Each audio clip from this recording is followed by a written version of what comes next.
Hey everyone, and welcome to the RAMJAM 1-year anniversary celebration. Come on, sit down, we have plenty of stuff to do, and even some food and beverage. I didn't have a very large budget for this party, alright? It's officially been a year since I posted my first ever video on YouTube. Sonic Mania, 7 years later. A review of Sonic Mania that went over the game to see if it really did still hold up all these years later. Spoiler alert, it did.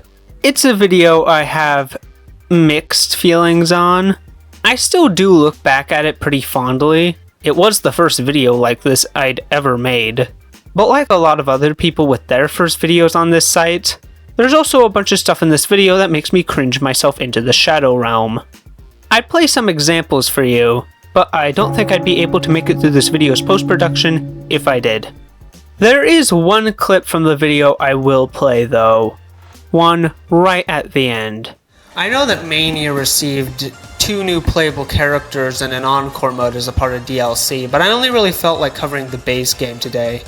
If you are interested though, make sure to comment, scribble, hit a bell, and I might make a follow-up about it. Yeah, well this video only had 65 views when it first came out, so that didn't happen. But it's been a year, and since I have an actual following online that, while still small, is actually interested in me making a video on Mania's Encore mode, I thought I would finally make a video on it as a 1-year anniversary celebration for the channel. But before jumping into that, I feel like it's necessary to explain what exactly Encore mode is. Released as a part of Sonic Mania Plus, an expansion to the original game, Encore mode, as the name suggests, has you play the original Sonic Mania all over again, but with a few twists. The levels are remixed with slightly different themes and new paths, there's a brand new system where you can switch between Sonic and friends, and Mighty and Ray join the roster of playable characters.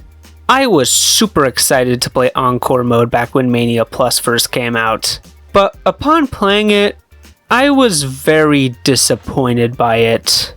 The opening made it seem like Encore mode was going to be a completely new experience, not only with its teamwork mechanic, but also because the first zone was Angel Island, a zone that wasn't playable in the original Mania.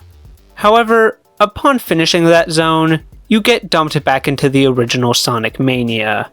And while it was still well designed, I didn't really feel like the changes made to the game with Encore mode justified its existence. But that was all the way back in 2018. You know, 7 years ago. And I have changed a lot in that time. So playing and finally beating Encore mode for this video will be the perfect way to determine if my opinion from back then still holds up.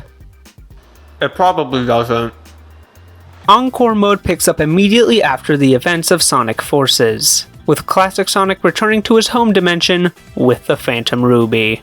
Damn, Classic Sonic just can't catch a break, can he? First he deals with a reality warping ruby created by his nemesis, then it sends him to another dimension where he's forced to fight in a massive war, and then he comes back home and is immediately thrown into a new adventure.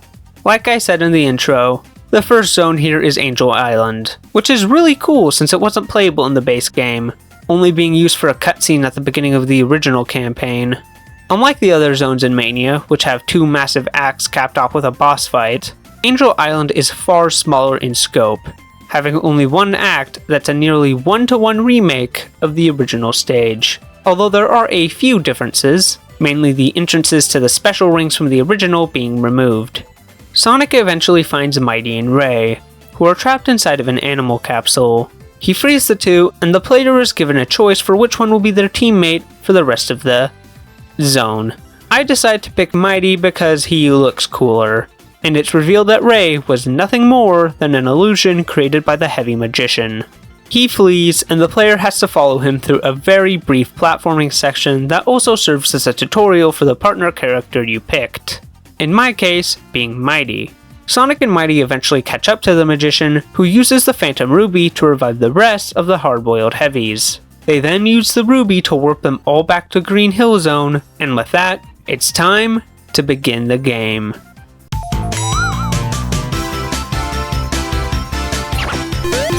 So I already said that Encore mode is very similar to the original Mania. You go through 11 zones, each with 2 acts, and face off against a boss fight at the end of each one. But what has changed? Well, the first, as you could tell by looking at the gameplay, would have to be the zones themselves.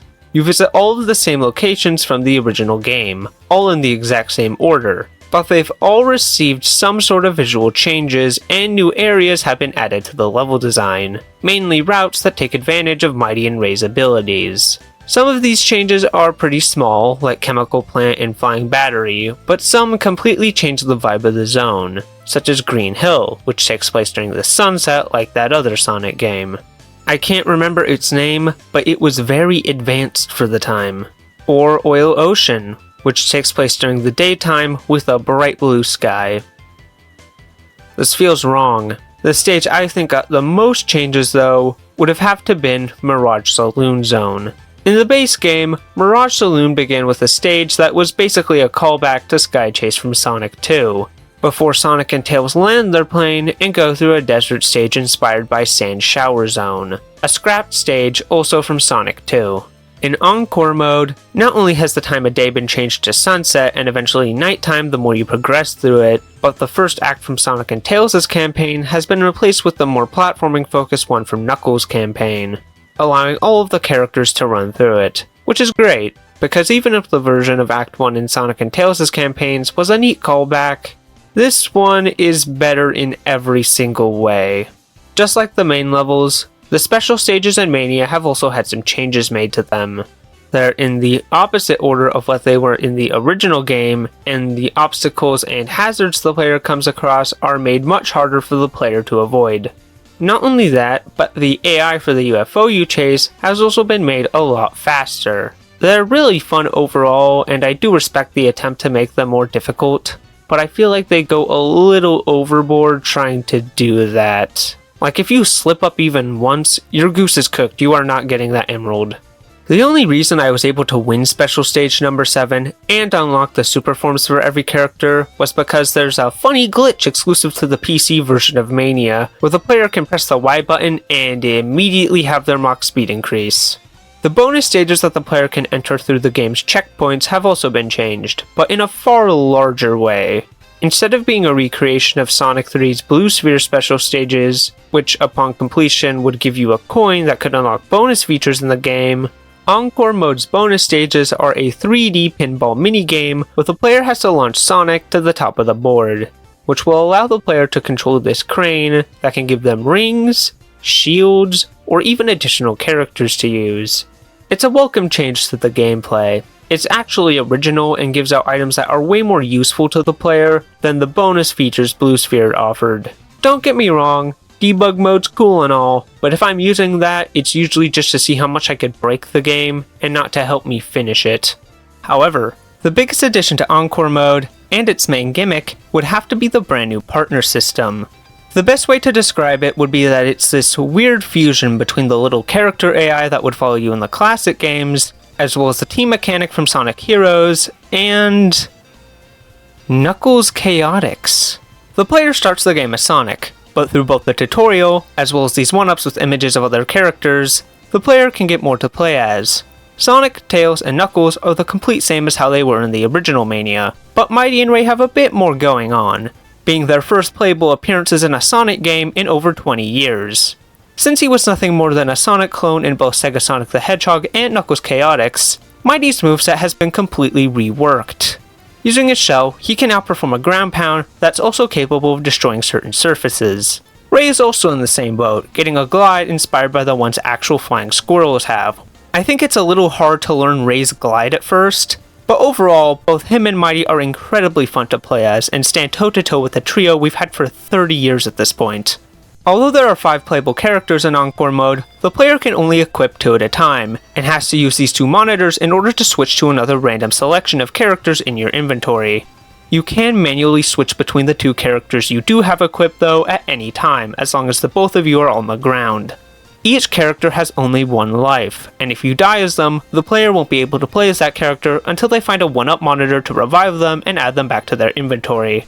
I think the partner system in Encore mode is really fun and makes Mania feel like a completely different game.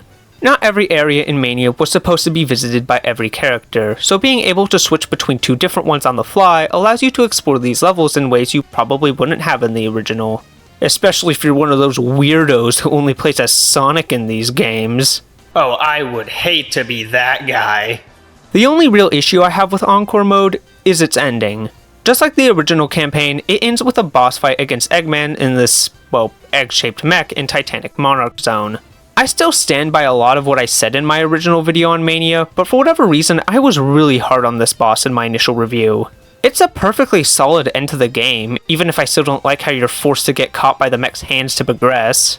They really should have made that something that skilled players should be able to avoid, with the little mini-bosses against the heavies being your punishment for not being able to do that. The main issue I have with this boss, at least when it comes to Encore mode, is that after beating it, there is no true final boss fight, even if you did collect all the Chaos Emeralds. Maybe they didn't want to program the boss to work with Encore mode's partner mechanic. Maybe they didn't want Encore mode to have the exact same twist ending as the original game, but instead of deciding to change it, they focused on making Angel Island playable instead. Whatever the reason was, I find it to be really disappointing that it wasn't a part of Encore mode, especially since it was one of the original Mania's highlights for me.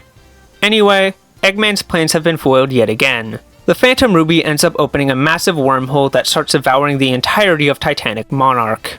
Eggman tries to escape, but Sonic and friends turn super, not only outrunning him, but also accidentally sending him inside of the wormhole. After that, the gang decides to celebrate by having a little party at Mirage Saloon, which the heavies decide to crash, wanting a little bit in on the fun themselves. And that's Encore mode. Is it very similar to the original Sonic Mania? Definitely. Does that make it bad or not worth playing?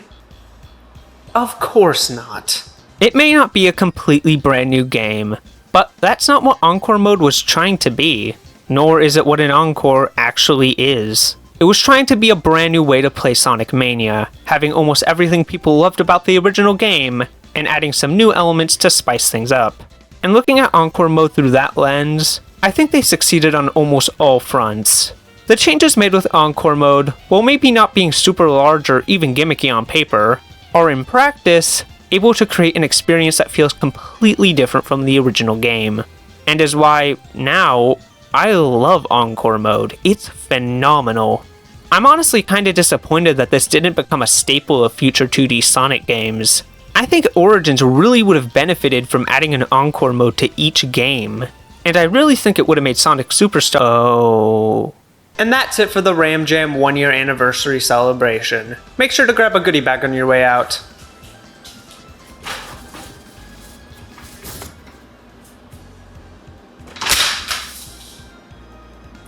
I'll do better next time.